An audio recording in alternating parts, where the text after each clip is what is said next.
Ei, gente, sejam muito bem-vindos ao nosso podcast Colab. Eu sou Samila Estevam, psicóloga clínica, e hoje nós vamos falar sobre a teoria dos 5 grandes fatores de personalidade. Se você não ouviu o último episódio, nós falamos um pouquinho sobre autoconhecimento e personalidade, e hoje nós vamos falar finalmente sobre a teoria validada cientificamente sobre personalidade.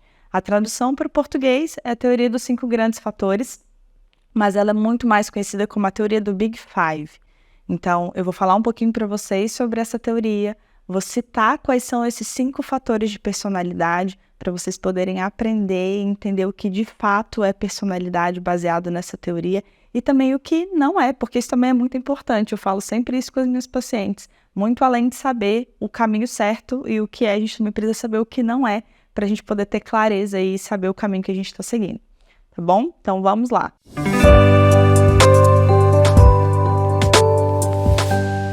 Quando a gente fala dos 5 grandes fatores de personalidade, a gente fala de uma teoria que ainda é muito recente, que não é muito conhecida, e por isso que a gente precisa falar delas, porque hoje em dia, quando a gente fala sobre personalidade, existem muitas teorias, superficiais, que a gente chama de pseudociências, para descrever personalidade. Então a gente vai começar falando sobre o que não é personalidade. Começando por temperamentos, uma teoria muito conhecida, muito falada hoje em dia. Signos, eneagrama, 16 camadas da personalidade. Todas elas são teorias que ao longo da história foram sendo utilizadas para descrever personalidade. Mas a ciência evoluiu e baseado na psicologia baseada em evidências, a ciência hoje descreve que essas teorias, entende-se, que essas teorias elas não são validadas cientificamente. Elas até podem ter uma coisinha ou outra ali que pode trazer uma certa identificação, mas cientificamente hoje a ciência bate o carimbo para falar do Big Five, e é por isso que eu levanto muito essa bandeira, porque enquanto profissional de saúde mental, enquanto psicóloga, eu preciso garantir que a minha fala vai ser pautada em uma comprovação de algo que realmente funciona. Então esse é o objetivo e muito mais de explicar aqui para vocês conseguirem aprender, reter essas informações e aprenderem como aplicar sobre isso, Então no último episódio a gente falou sobre autoconhecimento, personalidade, hoje a gente vai falar sobre a teoria que embasa a personalidade, Então, por que esse nome, teoria dos 5 grandes fatores? Porque existem 5 fatores de personalidades que descrevem, e montam esse conjunto dessa teoria. Essa é uma teoria que ela foi desenvolvida há alguns anos atrás, e o mais legal dessa teoria, e que para a ciência é muito importante, é que não tem um único teórico que defende essa ideia, que desenvolveu essa ideia. Essa é uma teoria que ela foi desenvolvida em vários países, anos diferentes, e também por teóricos diferentes. Então, em épocas, anos diferentes, enfim, cada teórico em seu país foi estudar sobre personalidade, foi testar sobre personalidade, e eles foram chegando nos mesmos resultados de características. E depois eles foram ficando sabendo que os outros, eles foram descobrindo que os outros também estavam estudando e foram juntar as informações e viram que todas as informações eram muito compatíveis. Então isso é muito legal para a ciência, porque obviamente se a gente tem uma teoria que a gente acredita e a gente comprova, a gente vai levantar essa bandeira. Mas quando a gente fala de algo que foi desenvolvida por vários em épocas diferentes, em culturas diferentes, com referências completamente diferentes, por pessoas diferentes, e todos eles chegam no mesmo resultado, comprova que a ciência realmente está batendo martelo para aquilo ali, que aquilo ali realmente é validado. Então, essa é a questão histórica e um pouquinho e teórica importante de ser citada quando a gente fala do Big Five. A teoria dos 5 grandes fatores leva esse nome porque ela é baseada em 5 grandes fatores de personalidade. Eu vou citar cada um deles aqui para vocês, e é muito legal que o conjunto deles, cada um de nós tem um pouquinho, alguns vão sobressair mais, formam a nossa personalidade de uma forma muito única. Então, esses 5 fatores são extroversão, realização ou conscienciosidade, socialização ou agradabilidade, abertura à experiência e neuroticismo. Eu falei que tem 2 nomes, em alguns deles, porque pode ser que vocês estudando, lendo sobre, venham esses outros nomes também, tá? Mas para ficar mais fácil, eu vou utilizar os termos de realização e socialização, nesses que tem outros nomes, tá? Vai ficar mais simples e mais claro para vocês poderem compreender e para eu não precisar ficar repetindo todas as vezes, todas as opções e nomenclaturas que tem cada fator, tá bom? Então, eu vou citar brevemente algumas características importantes de cada fator, mas os próximos episódios também vão ser mais aprofundados. Então, nós vamos ter um episódio falando exatamente sobre cada fator de personalidade, cada subfator. A gente vai trazer também aqui alguns personagens famosos de séries, filmes ou algumas celebridades, artistas, para a gente conseguir caracterizar e visualizar esses fatores de personalidade e vocês conseguirem compreender mais na prática mesmo sobre isso.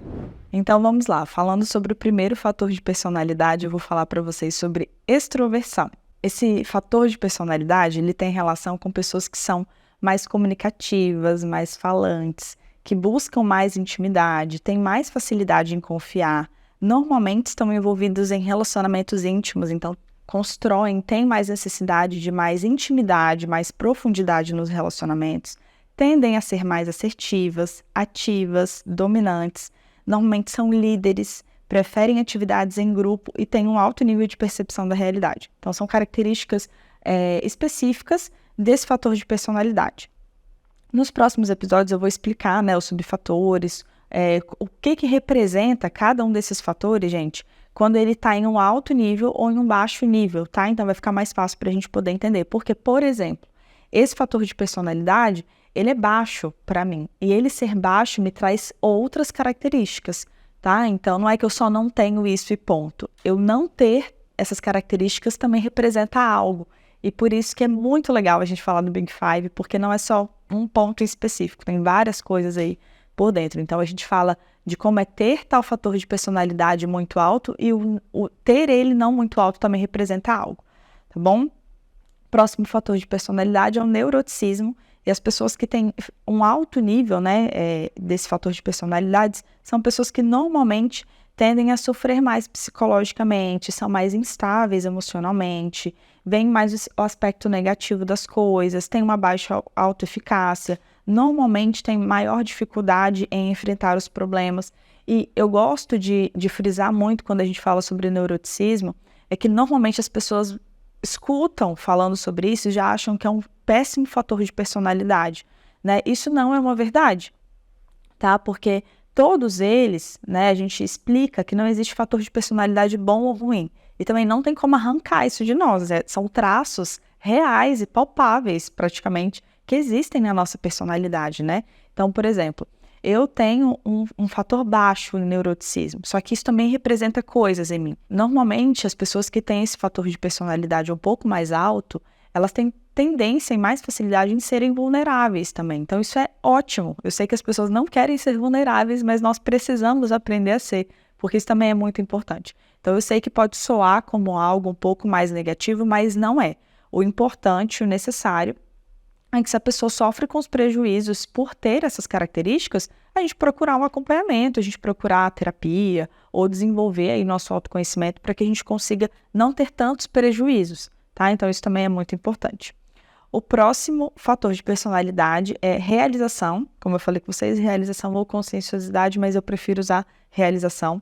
Normalmente, as pessoas que têm um alto nível nesse fator, elas são motivadas para o sucesso, são pessoas mais perseverantes, elas têm mais tendência a perseguir as metas, trabalham muito bem em equipe, são mais organizadas, pontuais, são mais confiantes nos comportamentos que tendem a ter em grupo, e na vida pessoal, alcançam os objetivos, buscam conquistar os objetivos futuros, abdicando de coisas no momento presente. Então, elas têm mais facilidade, por exemplo, se eu quero perder peso, eu vou sacrificar agora aqui, vou enfiar numa rotina, vou treinar, vou encarar, porque eu sei que lá na frente eu vou ter o resultado. Eu vou poupar esse dinheiro aqui agora, porque eu sei que lá na frente eu vou ter resultado em estar guardando esse dinheiro.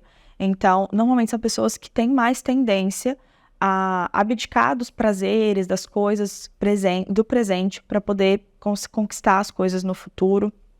São pessoas que costumam ser bem dedicadas ao trabalho, também são bem ambiciosas. São mais ou menos essas características de quem tem esse alto fator aí de personalidade, que é a realização. O próximo é a socialização. As pessoas que têm esse fator de personalidade, que, como eu falei, pode ser achado aí em artigos e a gente pode ouvir também, socialização ou amabilidade, tá? As informações mais fortes de quem tem esse fator de personalidade são pessoas que normalmente são mais agradáveis, são mais francas, são mais altruístas, têm tendência à submissão, cedem com muito mais facilidade, têm tendência também a fazer muito mais pelos outros. Então, uma pessoa que vai sempre se compadecer mais, vai servir mais os outros. E uma informação importante é que por pessoas terem esse tipo de comportamento, quem tem esse fator aí de socialização um pouco mais alto, elas podem se colocar em maiores situações de risco por serem ingênuos. Então, por serem muito mais doces, por acreditarem muito mais no que as pessoas estão falando, elas podem acabar se colocando em risco por conta disso. Essa é uma informação muito importante também. Eu acabei de explicar para vocês sobre os 5 fatores de personalidade, né? Um pouquinho sobre cada um deles. Então, para ficar mais claro, vocês conseguirem entender de forma mais aprofundada. E aí, uma informação que é muito importante e relevante para eu compartilhar com vocês é que, normalmente, vocês vão ouvir sobre esses 5 fatores de personalidade e vão se identificar com cada um deles, né? Talvez mais com um ou com outro.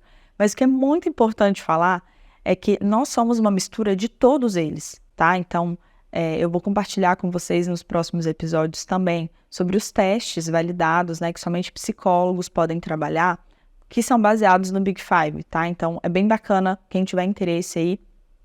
Eu também trabalho com a aplicação desses testes de forma online, então se você tiver interesse, entre em contato, que vai ser bem bacana para a gente se aprofundar. Mas uma coisa que é muito importante falar é que por mais que a gente se identifique mais com uma característica ou outra, a gente não levanta essa bandeira de eu sou tal coisa ou eu sou a realização, como normalmente acontece com aquelas outras pseudociências que eu falei com vocês, né, de temperamento, enneagrama, enfim, porque esse não é o objetivo.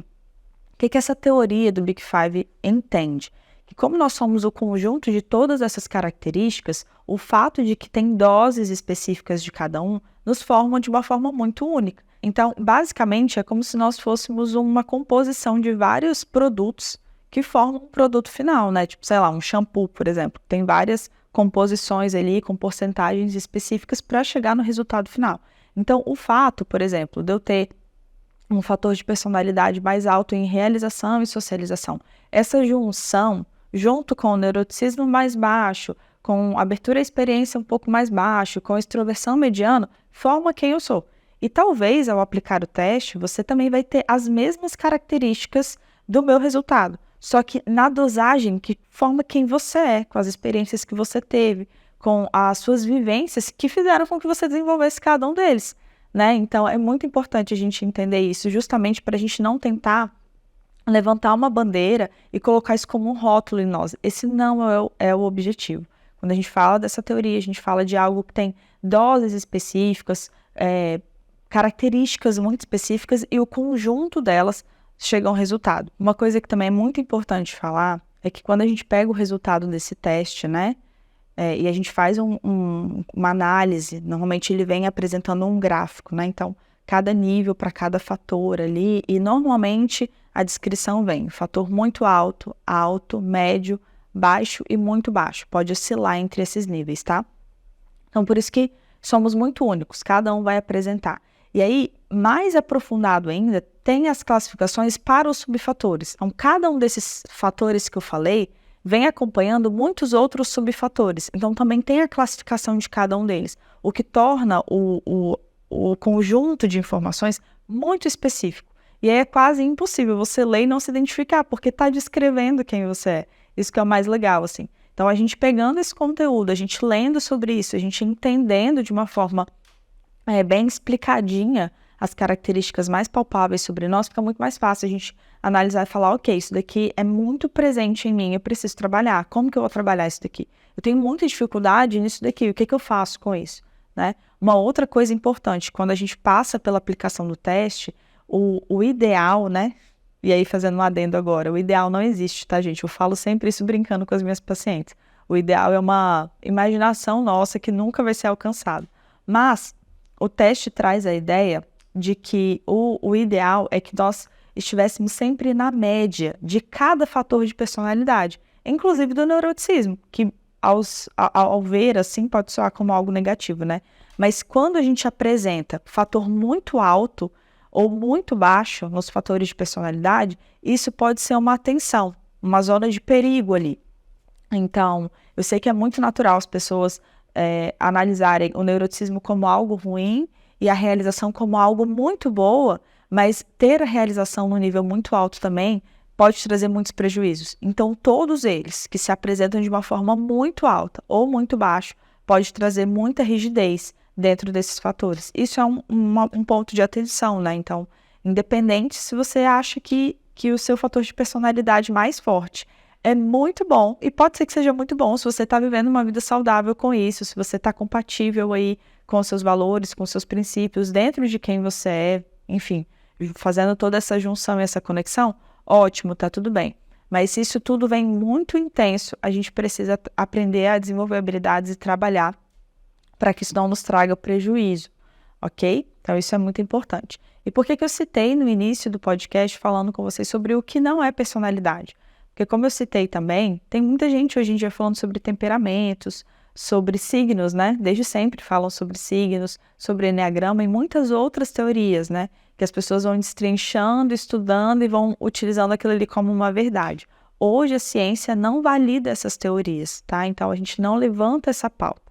Mas eu entendo também que tem coisas que nós vamos ler ali e a gente vai se identificar. E tá tudo bem. Assim como a gente se identifica com uma amiga que está falando que tem alguma característica e a gente cria vínculos com isso, né? Então, muito provavelmente você que está me ouvindo, você tem características muito semelhantes se comparado às pessoas que você convive, né? Então, suas amigas vão ter características parecidas, porque você se identifica com elas. Então, é normal que a gente vá ler as coisas, ouvir, estudar, analisar, procurar se conectar com características que são semelhantes. Nós nos atraímos com coisas que se parecem com a gente, né? Com um pouco mais sobre nós. Então, a gente vai sim se identificar, mas falando sobre o temperamento, por exemplo, que é uma teoria que tem 4 pontos, né? Eu consigo me ver ali em pelo menos 3 deles, mas em níveis bem diferentes. Eles não conseguem descrever profundamente quem eu sou, é muito raso, é muito contraditório em alguns pontos. Então, foi lá atrás uma ciência, chegaram a esse resultado, mas conforme a ciência foi evoluindo, os anos foram passando, eles entenderam que aquela teoria, ela não evoluiu. Se tivessem talvez dado mais atenção a ela, né, talvez, e tivessem investido mais tempo, talvez iriam refinando, até chegar em algo que fosse mais descritivo, mais palpável sobre personalidade. Mas foi uma ciência que lá atrás fez sentido, parou de fazer sentido conforme a ciência foi evoluindo. Então, por isso que hoje a gente não fala disso num contexto baseado em evidências científicas comprovadas, tá bom? Então, é muito importante a gente levar tudo isso em consideração. Nos próximos episódios, eu vou falar sobre cada fator de personalidade, o que representa ter ele em um alto nível, o que representa ter ele em um nível mais baixo. Vamos falar também sobre os subfatores, os níveis desses subfatores, e eu vou trazer também personagens, celebridades, figuras que vão caracterizar cada fator de personalidade. E aí é muito legal porque a gente consegue construir, né, essa visão. E como eu falei, nós somos a junção de um pouquinho de cada, o pouco de um, ou muito de outro, tudo isso. Mas quando eu falei de trazer personagens, é com a ideia de trazer o que aquela imagem, o que aquela pessoa ou aquele personagem de série ou filme representa e tem de muito icônico, muito presente, muito marcante. Sabe quando a gente lembra de alguém e fala, nossa, fulano é muito extrovertido, ciclano tem muito essa característica. Então esse é o objetivo, tá? A gente tentar caracterizar e tornar um pouco mais claro, dinâmico, para a compreensão de vocês. Espero que vocês tenham gostado, que tenha esclarecido um pouco mais sobre personalidade e a teoria dos 5 grandes fatores. A gente se vê nos próximos episódios. Quero aproveitar e falar que se vocês tiverem alguma dúvida, podem deixar aqui nos comentários que nós vamos estar lendo todos para poder trazer aqui as soluções e as respostas para vocês. Não deixem também de seguir nas redes sociais, vai estar descrito aqui embaixo, tanto do Lab de Autoconhecimento quanto o meu perfil Samila Estevam em todas as redes sociais. E a gente se vê no próximo episódio do podcast Collab.